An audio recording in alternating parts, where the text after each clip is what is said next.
O croissant é mais um clássico da panificação francesa e, na minha opinião, um dos pães mais saborosos que já inventaram. Você vai aprender a laminar a massa, modelar o croissant e conseguir um resultado incrível usando ingredientes comuns e nenhum utensílio especial. Oi, eu sou Adriano Ribeiro e esse é o Amo Pão Caseiro, um canal de receitas e técnicas para quem gosta de fazer pão em casa. Clique no botão aqui embaixo para se inscrever e vamos começar! Já adianto que essa não é uma receita tão simples, por isso eu fiz uma longa pesquisa e muitos testes para simplificar ao máximo todo o processo. Eu usei diversas referências, vou deixar todos os links aqui na descrição do vídeo. Mas a principal foi a receita de um site holandês chamado Weekend Bakery, que eu conheci por indicação do Marcelo Cairuga, que é um aluno do nosso curso online. No mundo ideal, você precisaria de uma farinha francesa específica para croissant, de uma manteiga importada com baixa hidratação e de uma máquina laminadora. Como não temos nada disso, a gente não vai fazer o croissant ideal, mas faremos um ótimo croissant que provavelmente será um dos melhores que você já comeu. A receita não rende muito, são só 6 croissants, mas eu fiz assim de propósito. Comece com pouca quantidade e depois, quando conseguir bons resultados, pode dobrar os ingredientes e fazer uma fornada com até 12 croissants. Para quem não tem uma balança de cozinha, aqui na descrição do vídeo eu vou deixar a lista de ingredientes em xícaras e colheres medidoras. Comece com 250 gramas de farinha de trigo em uma tigela grande. Acrescente 2,5 gramas de fermento biológico seco instantâneo, 5 gramas de sal e 30 gramas de açúcar. Misture os ingredientes sólidos, adicione 70 gramas de água e a mesma quantidade de leite, 70 gramas. Para finalizar, são 10 gramas de manteiga sem sal, amolecida em ponto de pomada. Comece misturando com uma colher e depois use as mãos até incorporar toda a farinha da tigela. Quando estiver bem uniforme, transfira a massa para a bancada. Ela fica mais firme, não gruda nas mãos. Nesse ponto, você pode acertar a consistência, colocar mais água se estiver muito ressecada, ou mais farinha se ficou muito mole, mas sempre adicionando bem aos poucos e misturando bem. Vamos começar a sovar. Usando a base da palma da mão, empurre a massa sobre a bancada e dobre de volta ao ponto original. Gire em 90 graus, com a emenda para cima e repita essa sequência de movimentos por 5 minutos. Por ser uma massa mais firme, ela resseca com facilidade e provavelmente vai começar a rasgar. Não precisa sovar demais, apenas modele uma bola e cubra com um pano umedecido por mais 5 minutos.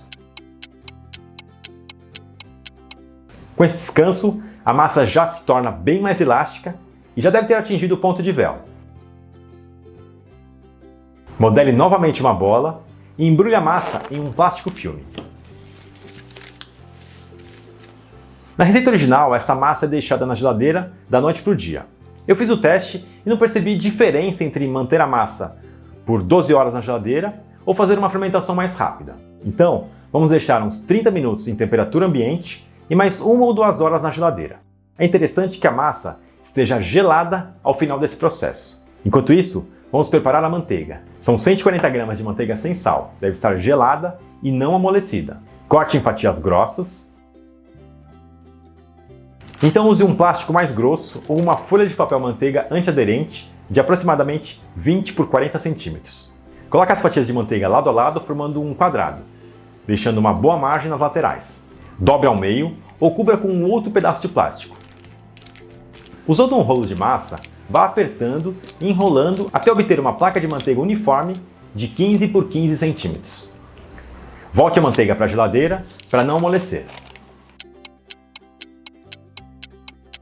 Depois da primeira fermentação, como embrulhamos em plástico e colocamos na geladeira, a massa não vai crescer muito, mas terá uma textura mais macia e elástica, embora ainda esteja bem firme. Vamos começar o processo de laminação do croissant. A gente vai abrir a massa com o rolo, colocar a manteiga e fechar como se fosse um sanduíche de massa com manteiga no meio. Depois vamos abrir de novo essa massa e fazer uma dobra dupla, formando 4 camadas de massa com manteiga. E por fim, vamos abrir a massa mais uma vez e fazer uma dobra simples, criando mais 3 camadas. Todas essas dobras vão resultar em 12 camadas, e é isso que vai dar o aspecto folhado ao nosso croissant. Polvilhe farinha sobre a bancada, aperte a massa com a ponta dos dedos, então comece a abrir com o rolo. Faça sempre movimentos do centro até as extremidades. Vá girando a massa em 90 graus.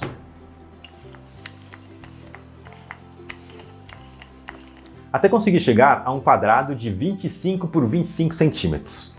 Coloque a placa de manteiga ainda gelada sobre a massa em uma posição diagonal às laterais do quadrado. Feche as pontas da massa sobre a manteiga como um envelope de papel, evitando sobrepor pedaços de massa. Durante essa fase de laminação, sempre que a massa estiver difícil de esticar ou a manteiga começar a amolecer, você deve parar e colocar ela na geladeira para relaxar o glúten e resfriar a manteiga, sempre embrulhando em plástico filme para não ressecar. Em dias de muito calor, você pode até usar o congelador para isso, só não deixe a manteiga endurecer demais. Para mim hoje está uma temperatura mais amena, uns 20 graus Celsius, e a minha manteiga ainda está firme, então eu vou seguir em frente. Com bastante cuidado, aperte toda a superfície da massa com o rolo. E faça alguns movimentos leves para alongar no comprimento. Usando um pouco mais de força, abra a massa no outro sentido, aumentando a sua largura. Tente chegar a um retângulo de 35 cm de comprimento por 20 de largura. Faça uma dobra que ocupe 1/3 da massa e outra que ocupe os outros 2/3. Finalize dobrando a massa sobre si mesma. E assim conseguimos as primeiras 4 camadas iniciais. Enrole em plástico filme e deixe a massa descansar por 30 minutos na geladeira. Por causa da manteiga, controlar a temperatura é muito importante. Se a massa estiver acima de 20 graus Celsius, a manteiga vai se tornar líquida e pode vazar. Abaixo de 17 graus Celsius, a manteiga fica mais sólida e trinca quando passamos o rolo. Um termômetro de espeto ajuda nesse controle. Enfarinhe a bancada, amasse suavemente com o rolo no sentido do comprimento. E alongue um pouco, sempre fazendo movimentos do centro para as extremidades, sem apertar demais. Vire a massa em 90 graus e, usando um pouco mais de força, tente esticar na largura com o rolo.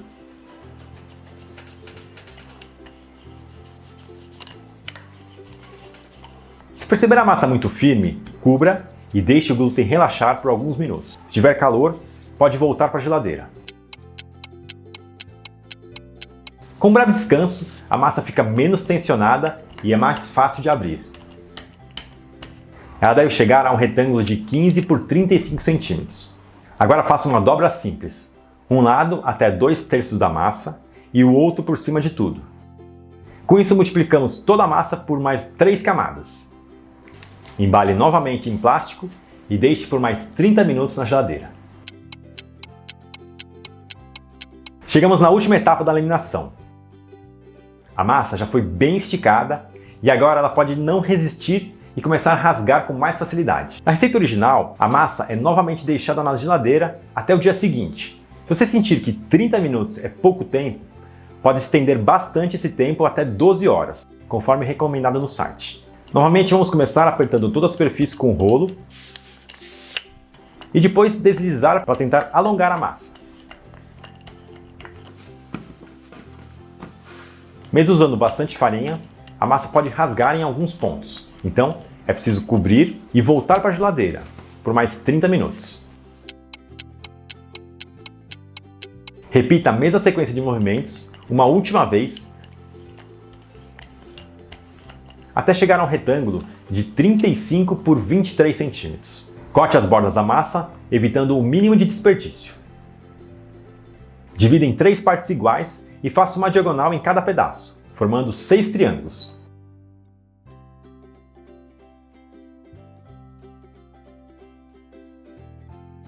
Use uma faca bem afiada para fazer os cortes, evitando espremer a massa e danificar a laminação. Faça um pequeno corte na base de cada triângulo. Estique um pouco a massa, fazendo um movimento suave com o polegar, da base até o vértice do triângulo. Comece a enrolar a partir da base, abrindo um pouco as laterais, por isso fizemos o corte. Não precisa colocar força, mas também não deixe a peça muito folgada. No final, aperte a ponta da massa sobre a bancada e dê uma esticada antes de terminar de enrolar.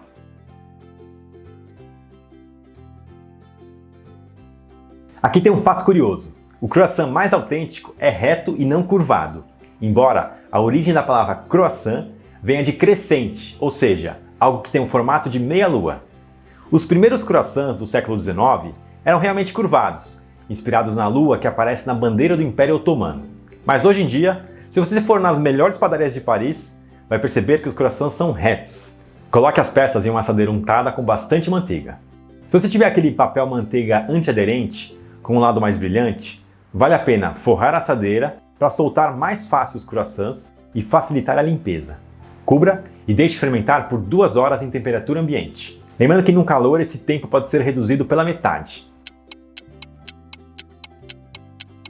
Meia hora antes de completar a segunda fermentação, ligue o forno a 180 graus Celsius, com calor somente na parte inferior.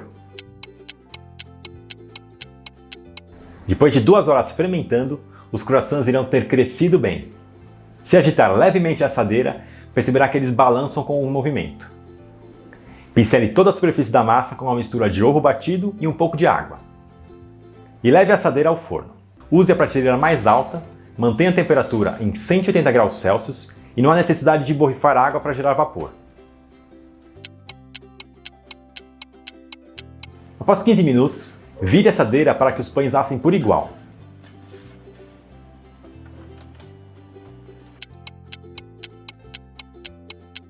No meu forno, os croissants assaram em 30 minutos. Use uma espátula para descolar da assadeira com bastante cuidado. Coloque sobre uma grade para resfriar por 15 minutos. Por fora o croissant fica dourado, bem laminado e crocante.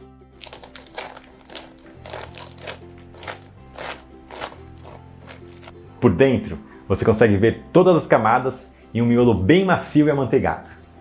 Quando fizer a receita, tire uma foto bem caprichada do croissant e me marca lá no Instagram, @amopãocaseiro.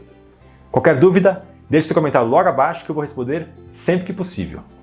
Se você gostou do vídeo, clique no botão de curtir para que mais pessoas tenham acesso a essa receita. Para receber um aviso quando a gente lançar novos vídeos, é só ativar o sininho que fica ao lado do botão de inscrição ou assine a nossa newsletter lá no site do Amo Pão Caseiro.